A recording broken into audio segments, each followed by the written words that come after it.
Continuamos con La Noche.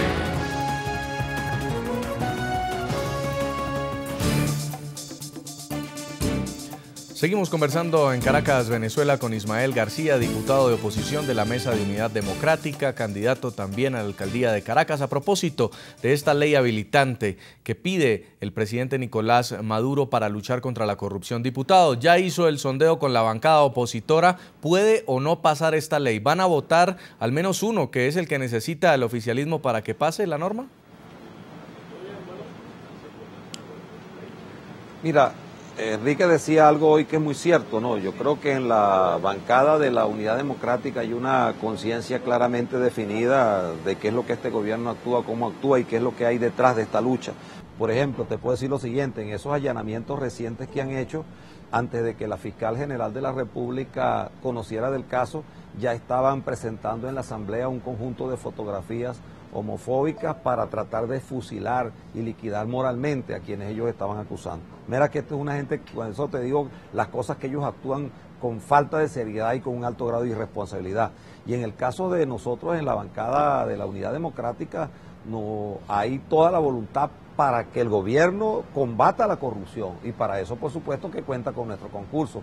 Por ejemplo, vamos a abrir en las comisiones de Contraloría las investigaciones que se deben hacer, no lo que hace Pedro Carreño, que está prácticamente utilizando la Comisión de Contraloría como el adalid de la corrupción. Fíjate, un diputado que se presenta con relojes, con prendas por lo menos de 40 a 50 mil dólares vestidos y dice que hay que luchar contra la corrupción y critica a alguien que alquila unos toldos porque gana un sueldo igual al que él gana, pero que no tiene cómo justificarlo. ¿Y cómo justifican esos señores hoy cómo viven? En las quintas que viven, las camionetas que cargan, los gastos, la suntuosidad de su vida. De tal manera que nosotros frente a esa burla que ellos quieren hacer al país de los grandes hechos de corrupción, mira, el presidente de PDVSA, de la principal empresa estatal del Estado, está claro, está en un tribunal de los Estados Unidos, se llevaron 540 millones de dólares del fondo total de pensiones de los trabajadores de PDVSA, que es de 590. Eso no es cuento de camino, está ya, hace 2 años se descubrió eso, se hizo la denuncia, hay unos presos allá en Estados Unidos, en Venezuela, en la Comisión de Contraloría nos dijo Pedro Carreño que eso era inadmisible. Yo hice la denuncia a la Fiscalía, a la Comisión de Contraloría y siguen sin investigarlo. De tal manera que un gobierno que ni siquiera investiga, porque en Venezuela no hay autonomía de poderes, la fiscal es absolutamente cómplice y así la denuncio ante Venezuela y el mundo. En estos días fui a acusarla al poder moral porque ella no actúa para investigar, ni siquiera para sancionar. Ahora, cuando se trata de ajusticiar, como hicieron con Richard, inmediatamente se conectan todo, Nicolás le da las órdenes por los programas de televisión, bravuconea y actúa rápidamente. Pero en esos casos, como el fondo de pensiones de los trabajadores de PDVSA, que son 540 millones de dólares, que los colocó Rafael Ramírez conjuntamente con Francisco Illaramendi, el director de finanzas de PDVSA. ¿Cuál es la voluntad que hay de corrupción? ¿Cuál es la voluntad que tienen entonces de luchar contra la corrupción? ¿Es mentira? Sí. Diputado Saúl Ortega, hay suficientes argumentos de la bancada opositora para no votar a favor de la ley habilitante y durante mucho tiempo, bajo el gobierno del presidente Hugo Chávez, la mayoría era oficialista porque la oposición no quiso presentarse a las elecciones legislativas y se aprobaban las cosas prácticamente a pupitrazo limpio. En esta ocasión, ¿cree usted que la ley vaya a pasar? Bueno, en primer lugar, la posición que nosotros tenemos es una oposición que ha demostrado ser poco democrático, poco responsable y poco comprometido con los intereses del país. Por eso es que observamos algunas posiciones como esta. Yo, sin embargo, creo que hay reservas y sé que alguna gente nos va a acompañar porque saben que es necesario. Sin embargo, bueno, el grueso de la élite opositora tiene un comportamiento que vaya en la irresponsabilidad. El comportamiento antidemocrático que han tenido. Tú citabas uno, no haber participado en las elecciones parlamentarias, pero también promovieron un golpe de Estado. Han desconocido, nunca reconocieron la victoria de Hugo Chávez. Estamos en presencia de una oposición que no vela por el interés nacional y que no tiene comportamiento democrático. Así que esa oposición ya sabemos que su conducta, bueno, va a ser obstruccionista a la lucha contra la corrupción. Y no solamente de obstrucción, también de complicidad en casos en los cuales nosotros estamos señalando pruebas concretas.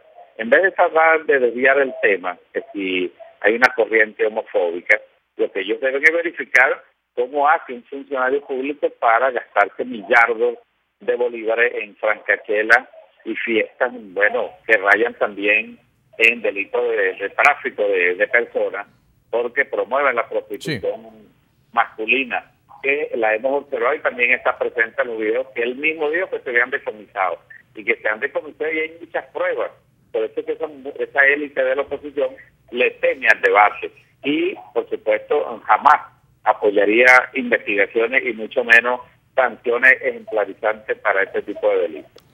Y termino en nuestros estudios de NTN 24 con Sheila Dalmeyer y con el titular del diario El Nuevo Herald de Miami hoy. Dice: Maduro pesca sardinas en un océano de corrupción. ¿Cree usted que si hay una intención seria del oficialismo de combatir la corrupción, va a tener que sacudirse hasta el cuello o por lo menos hasta la cabeza?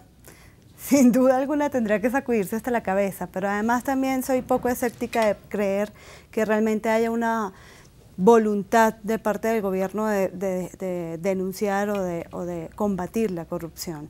Bien lo decía el gobernador de Miranda, cuando asumió el cargo presentó pruebas ante la Fiscalía, la Procuraduría, ante la Contraloría, de pruebas contundentes de corrupción de parte del presidente actual de la Asamblea y no se ha tenido ninguna respuesta al respecto.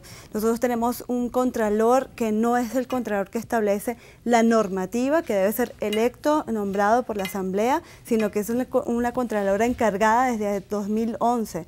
Entonces ya por ahí puedes ver que si se tuviese alguna voluntad para combatir la corrupción de verdad, se hubiese empezado por lo menos por nombrar al contralor por los canales regulares que se debe nombrar y también por darle curso a las denuncias de corrupción que se ha presentado por parte de la oposición, así como también las que se presenten por parte del oficialismo en contra de la oposición. Entonces yo creo, lamentablemente tengo que ser escéptica con respecto a esta voluntad del gobierno de combatir la corrupción. Se nos ha terminado el tiempo, pero quiero agradecer mucho a nuestros invitados por sus argumentos, por el debate en Caracas, al diputado Ismael García, en Carabobo al diputado Saúl Ortega y aquí en nuestros estudios también a Sheila Dalmeyer, consultora política, todos muy amables por su tiempo. Y a todos nuestros televidentes los invito a que nos envíen sus comentarios a www.ntn24.com. Escríbanos en Twitter @ntn24, también @segurizatintn24 o @Jason Calderón. La noche seguirá encendiendo las luces para que usted vea el punto clave de la noticia. A todos, que pasen buena noche.